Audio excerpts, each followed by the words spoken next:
बोलिए आदिनाथ भगवान की जय हो। आज अक्षय तृतीया है। आज के दिन का बहुत अधिक महत्व है। आज सबसे बड़ा पर्व है। और यदि शाश्वत पर्वों को छोड़कर देखें तो आज सबसे प्राचीन पर्व भी है। आज के दिन दान तीर्थ की प्रवृत्ति हुई थी।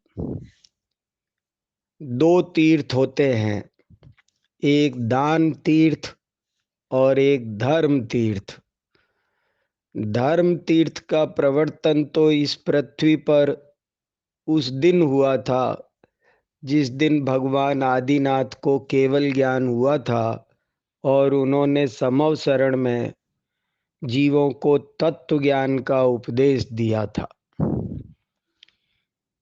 लेकिन दान तीर्थ का प्रारंभ उसी दिन हो गया था जब वे मुनि दशा में थे और उन्होंने हस्तिनापुर में राजा श्रेयांश से आहार ग्रहण किया था।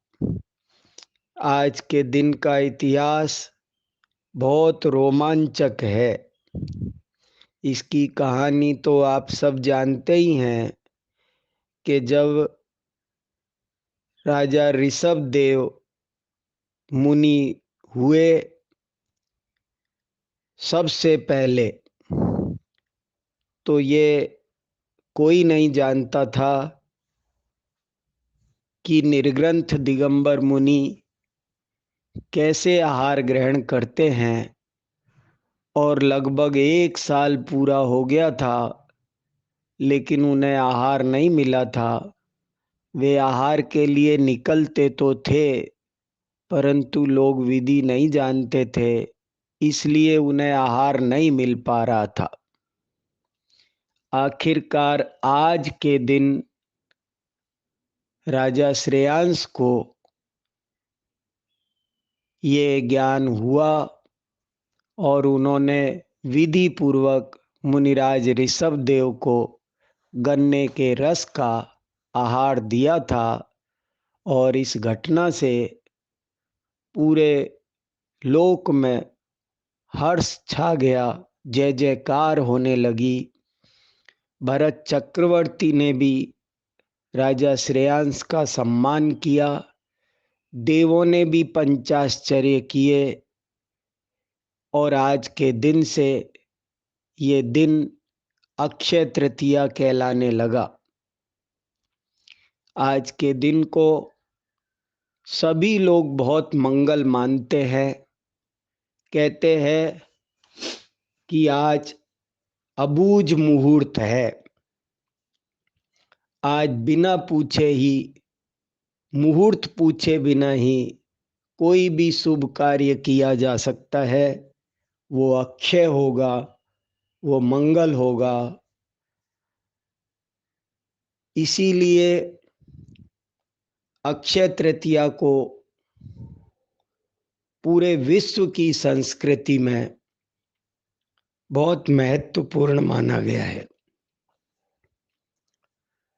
आज के दिन को मनाने के लिए, ठीक से मनाने के लिए हमें दो महत्वपूर्ण कार्य करने चाहिए। एक तो आज हमें अपने जीवन में दान का क्या महत्व है, इस बात को बहुत ही गहराई से समझना चाहिए। हम इसको अच्छे से समझ नहीं पाते हैं। आज का दिन हमें दान के महत्व को समझाने के लिए आया है। दान लौकिक और आध्यात्मिक दोनों ही प्रकार की उन्नति करने के लिए सबसे उत्तम साधन माना गया है। जीवन में अवश्य ही दान करना चाहिए, ऐसा सभी ऋषि मुनियों का एक स्वर से संदेश है। ये एक अद्भुत चीज है, इसकी महिमा कही नहीं जा सकती है। इसलिए हमें आज के दिन एक तो इस विषय पर विस्तार से व्याख्यान करना चाहिए, सुनना चाहिए। जिन जिन ग्रंथों में दान की चर्चा आई है, पद्मनंदी पंचविंशति आदि, उनका स्वाध्याय करना चाहिए और जीवन में दान को अवश्य अपनाना चाहिए। सर्व समस्याओं का सुगम समाधान है दान, दान, दान। एक आचार्य ने तो यहाँ तक लिखा है कि यदि चित्तम नहीं वित्तम, यदि वित्तम नहीं चित्तम, चित्तम वित्तम च नहीं सुपत्तम, चित्तम वित्तम सुपत्तम च महापुण्येन संभवति। अर्थात कभी तो हमारा चित्त होता है लेकिन हमारे पास वित्त नहीं होता है, कभी हमारे पास वित्त होता है पर चित्त नहीं होता है, और कभी चित्त भी होता है, वित्त भी होता है, तो सुपत्त अर्थात सुपात्र नहीं मिलता है। यदि चित्त भी हो, वित्त भी हो और सुपात्र भी मिल जाए तो कभी नहीं चूकना चाहिए। फिर भी जो चूक जाए तो वो बड़ा अभागा है। इसलिए आज के दिन एक तो हमें बहुत ही सच्चे मन से दान का महत्व समझना चाहिए। न केवल दान का महत्व समझना चाहिए बल्कि दान का स्वरूप भी अच्छी तरह समझना चाहिए। दान किसे कहते हैं, इस बात को भी समझना बहुत आवश्यक है। केवल दान ही नहीं करना है बल्कि सही दान करना है। इसलिए दान के स्वरूप पर आज विशेष चर्चा होनी चाहिए। उसको हमें सच्चा ज्ञान करके अपनाना चाहिए।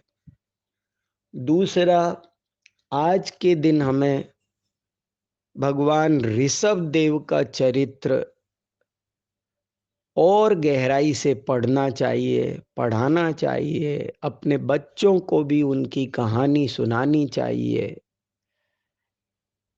भगवान ऋषभ देव, जिन्हें आदिनाथ कहा जाता है, उन्हें भी विश्व की सभी संस्कृतियां एक स्वर से युग के आदि में हुआ महापूज्य, देवों का देव, आराध्य मानती है, सबसे बड़ा देव कहती है।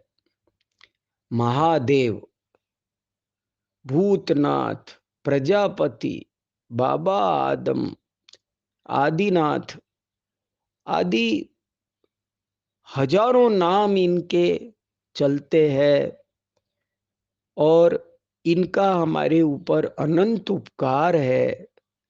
इन्होंने हमको सब कुछ सिखाया है, सब कुछ दिया है, 72 कलाओं का ज्ञान दिया है।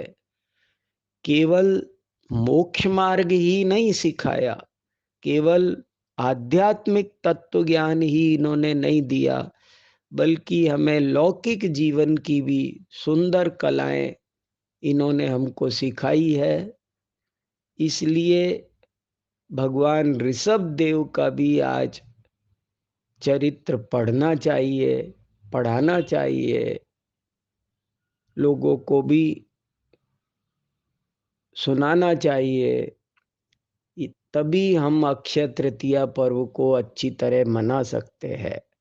आज के दिन 2 महत्वपूर्ण व्याख्यान किए जा सकते हैं। एक व्याख्यान का विषय होगा दान का स्वरूप एवं महत्व, और दूसरे व्याख्यान का विषय होगा भगवान ऋषभ देव का योगदान।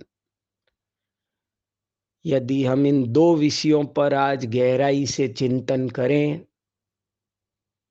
तो आज का दिन मनाना बहुत सार्थक होगा। हम सब भगवान ऋषभ देव को जाने, उनके मार्ग पर चले, जीवन में दान को भी अनिवार्य रूप से स्थान दें। इसी भावना के साथ आप सभी को अक्षय तृतीया की बहुत बहुत हार्दिक शुभकामनाएं। जय जिनेंद्र।